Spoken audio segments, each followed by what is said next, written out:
This whole world has no idea how much trouble it's in because of the nuclear industry. We see the death of the Pacific, and fish do not get cancer per se. They don't live long enough. Cancer takes 10-20 years to show up in humans, the same with animals or the same with any other species, for the most part. Leukemias, in cases close to nuclear plants, will show up quicker. Breast cancer shows up quick around nuclear power plants, 6 times more breast cancer. And so when you have a big release, incredible, unbelievable amount of releases, then you stand a chance of contaminating many places. Some may have concerns about Fukushima. Let me assure you, the situation is under control. It has never done and will never do any damage to Tokyo. And to hide away from the truth and hope that it solves itself is not. It might have done it every other time, but it ain't gonna solve itself this time. Fukushima. This is a nightmare. No matter how you think about it, how you try to wrap your mind around it. Chief among them is cesium-137, which has taken on special significance because it's proven to be the most abundant of the long-lived radionuclides that has remained in the environment following the nuclear disasters of Chernobyl and Fukushima. It has a 30-year radioactive half-life, which is why it persists in the environment. Scientists now believe that it will be 180 to 320 years before the cesium-137 around the destroyed Chernobyl reactor actually disappears from the environment. Cesium is water-soluble and quickly makes its way into soils and waters. It's the same atomic family as potassium, and it mimics it, acting as a macronutrient.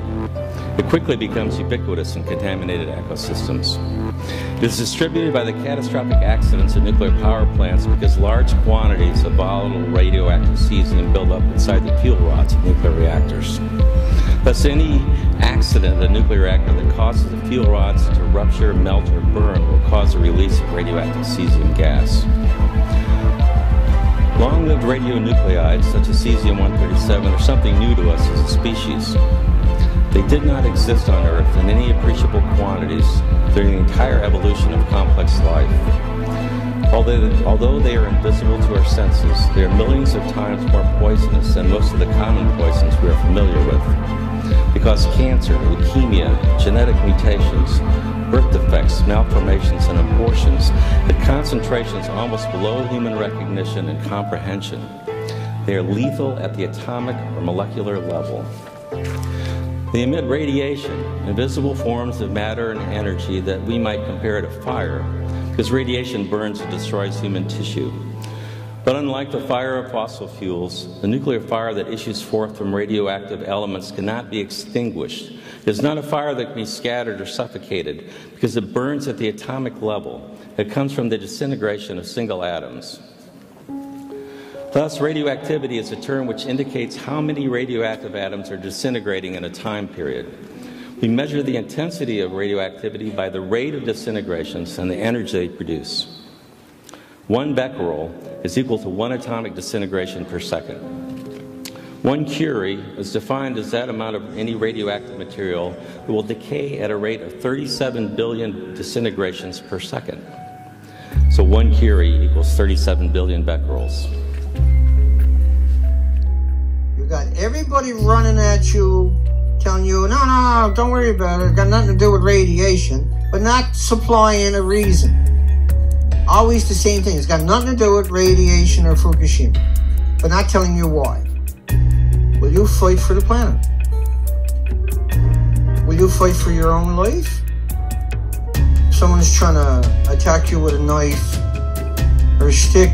Are you just going to stand there and say, okay, go ahead? You can't wrap your mind around that there's more things on the planet than humans, that there's 8 million species here, and that we are the stewards Whether we like it or not, this is our obligation.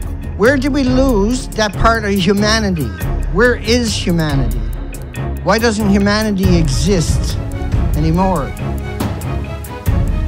Japan is going to kill the planet. This is killing the planet. Not going to kill the planet, it's killed the planet. Essentially already. The upper mammals, the way up the food chain, like us, are the last to go. We're the apex predators. The microscopic world is the first to go. The bacteria, the insects, the 4 million species in the ocean, Pacific Ocean, that you don't even conceive. You can't even wrap your mind around. Have paid the price already. The shorelines are full of emaciated whales and seals and sea lions and birds and mammals and animals. And so at what point